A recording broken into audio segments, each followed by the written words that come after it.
mga igsuon atong sawaan ang sugilano ni Mimit. 20 anyos ulitaw, taga Tuntunan, Clarin, Bohol. May hapon, Clarin, Bohol. Diha sa Barangay Tuntunan. Baryo Tuntunan, Clarin, Bohol. Kang Mimit ang atong sender karong adlaw. Ang St. Paul College Bulacau, St. Paul College Mandawi, St. Paul College Eframo, Cebu City, nagtanyag sa mga kursong nursing, practical nursing, nursing aid, midwifery, complete education courses, complete computer courses, complete high school, elementary, kindergarten ug nursery. Ang tuition affordable. St. Paul College dedicated to work-oriented education.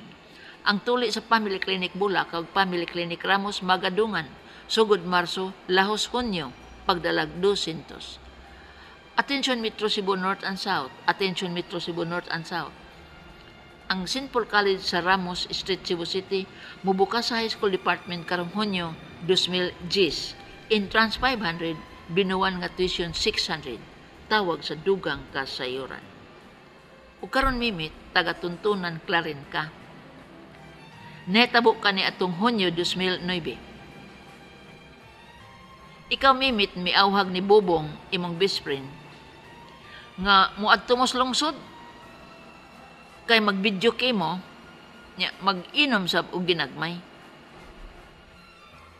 Si Bobong, misanong, miadto mo sa lungsod, nag-inom og ginagmay, og dito mo sa video kayhan, nagpungko.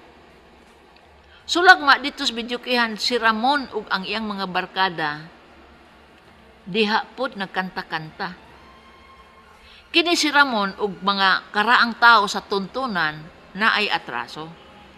Si Ramon nagdumot adtong mga tao sa Tuntunan sa 19 Purgatin, wa kay kalibutan Mimit ug si Bubong, unsa kadtong kasuha. Apan ang tanang tao sa Tuntunan ug tanang tao sa Clarin poblasyon nakahibaw sa kapungot ba ni Ramon sa taga-Tuntunan.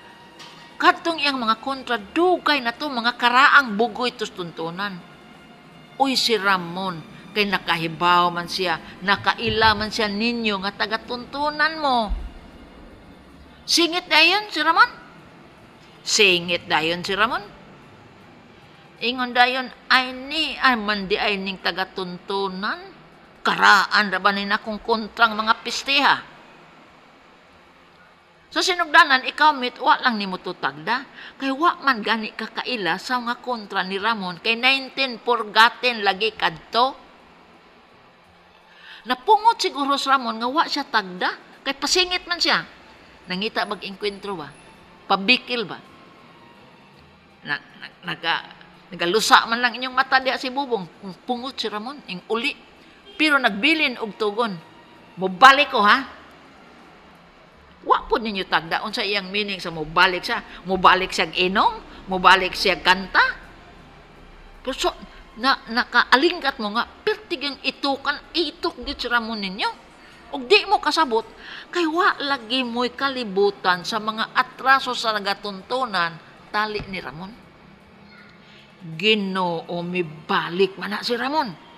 Og nagdahanag yung hinagiban nga kutsilyo. Ingon dahil sa Ramon, o ni anak ko, tudason tamang tanan, mga buanga mo. Kina siguro sa Ramon, guwang-guwang na. Kanya si Mimit, bata pa man eh. Nabawi ang kutsilyo. Gikan sa mga kamot ni Ramon, nga andam og tagana nga unta, ihansak sa dughan ni Mimit. Nailog man ni Mimit. Unya, ang diha sa utok ni Mimit maon eh. Kundi makapatay ko ni Ramon, si Ramon may mapatay nako. Patyo na lang nako siya. Ang magpakamatay mo ko. Nalipong siya na nasira ang iyang pananaw. Gitawag ni namos balaod og passion and obfuscation. Ang kahadlok, kaitok, kasubo, kahingawa nga mapatyan siya mo na'y passion. Ang obfuscation, kining mga pagbatia mo kuyanap sa utok ug masalipdan ang utok sa tinud-anay nga kalibutan ug doon na siya laing kalibutan nga makita ang kalibutan sa kangit-ngit. Mo na obfuscation. Lisod ning in Inglesa kaysa diksyonaryo ra ni sa mga abogado. Sa lubok sa nimo ning makitang obfuscation. Lisod ra ba ispelingon ning buangang wordang obfuscation. Pero ang pagkatinuod, sagol-sagol nga feeling sa usa ka tawo nga in imminent danger of kamatayon. Ang tao na sayod nga kung di siya mopatay, siya ay mamatay. Passion. Obfuscation. Tungod aning iyang kahadlok nga mamatay siya, ang iyang utok masanapan og tumang kangit-ngit.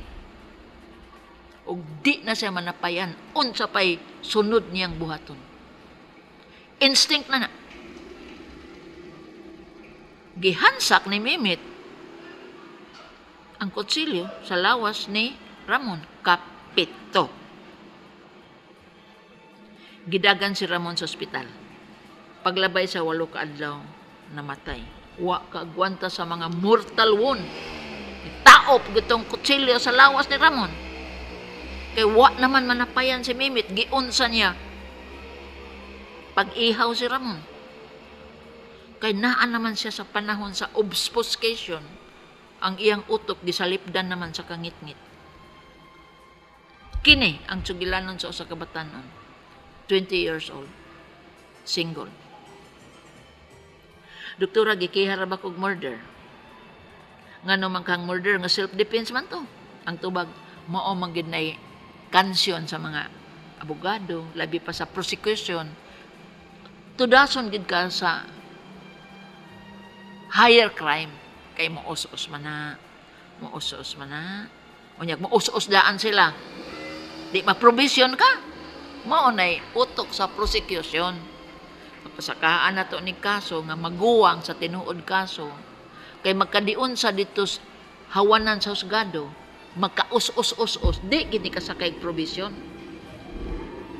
So, relax ka lang, Mimit, kay kinahanglan na batag criminal lawyer dong kay ato mang palap duntong imong self-defense. Tinuod man ni mga igsuon nga self-defense, tinuod as in tinuod.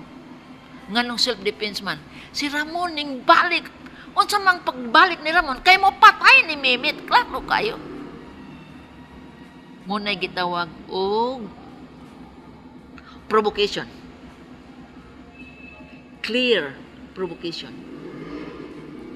Na self-defense na. Ikaduha na self-defense. Nag-atubang gid si Mimit sa tinuod nga kamatayon.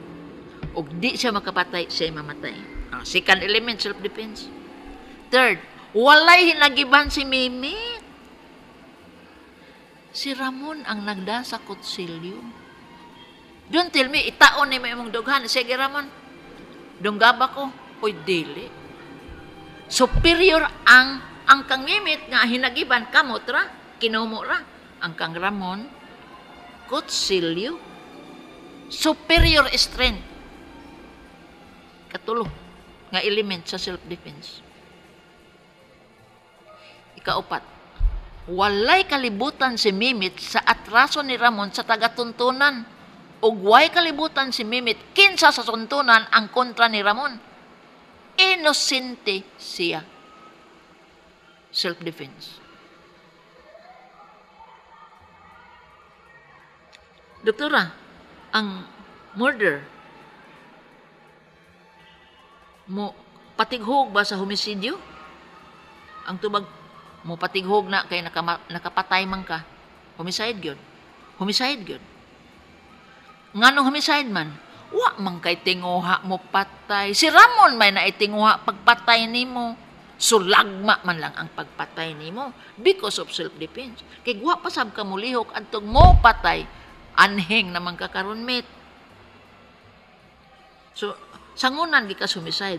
Pero muus-us pa man na kay tungod sa mga sirkumstansya sa pagpatay nimo kang Ramon. Doktora, kung muus-us gid ang akong kaso sa homicide, pila kahay akong silot pagkabilanggo. Manaog na between 6 to 8 years. Bisag na apa kay self-defense. Kaya namatay manggod si Ramon. Apa sumpay pangutana, makasakay ka kog provision, doktora? Ang tubag dili. Kay ang provision kinanglan below 5 years. below 6 years.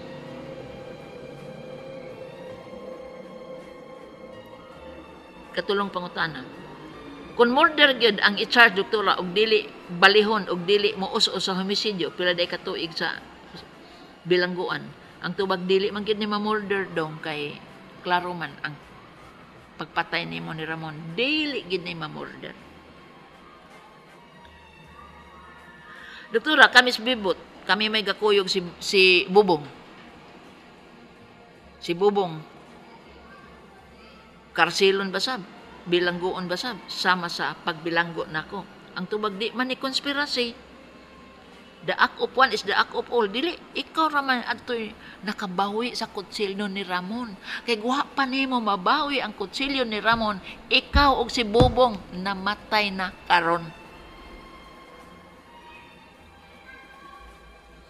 Mo na may tabo unta nimo dong. Dili konspirasi. Ikaw ray mo nubag sa kamatayon ni Ramon, si Bubong padapli na. Ikaapat, doktora kami gawas nun karon kay wa pa may warrant of arrest. Ang mga biktima nga kabanay ni Ramon, ariglo lang ko no. 80,000 pangayo. Pero matod sa piskalya, ang ariglo ko no pwedeng 50. Hay may tumanon ani. Ang piskalya may tumanon. Kay fair and square man. Kay barato ramang gud aning ariglo kay ang namatay siya ba nanong. Wa pa siya manong, di man siya mamatay.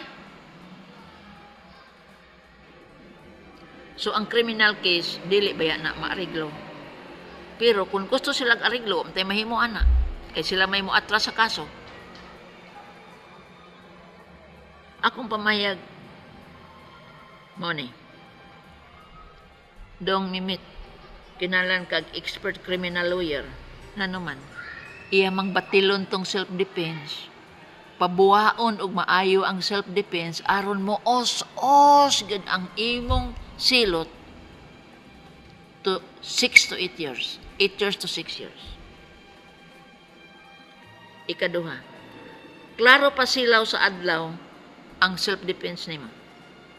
Way lalis nga bisan kinsa pang huwisa ang mudungog nining kasuha, ang imong baruganan sa self-defense pertigyong liguna. Og mauwaw ang huwis nga mopahamtang kanimog silot nga taas. Kinatasan, 8, kinamuban 6 katuig. Pero di sab ka makasakay sa provision. Ikatulo, kinis Ramon, gikan naman is munti. Abad na.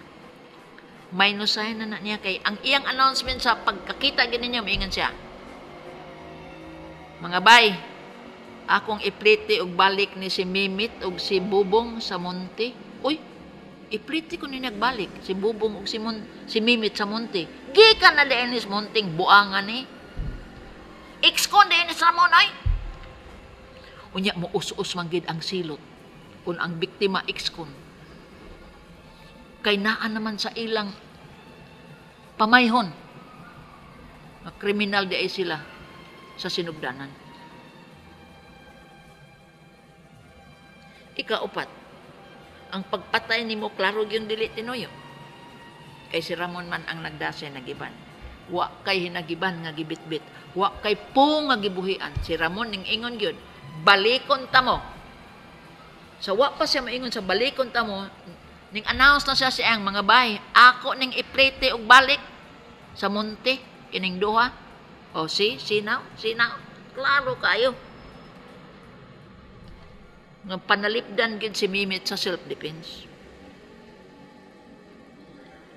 Ang katapusan mit di kay gid kasakay sa provision dong kay namatay mas Ramon. Kay wa pa mamatay sa Ramon, provision ka.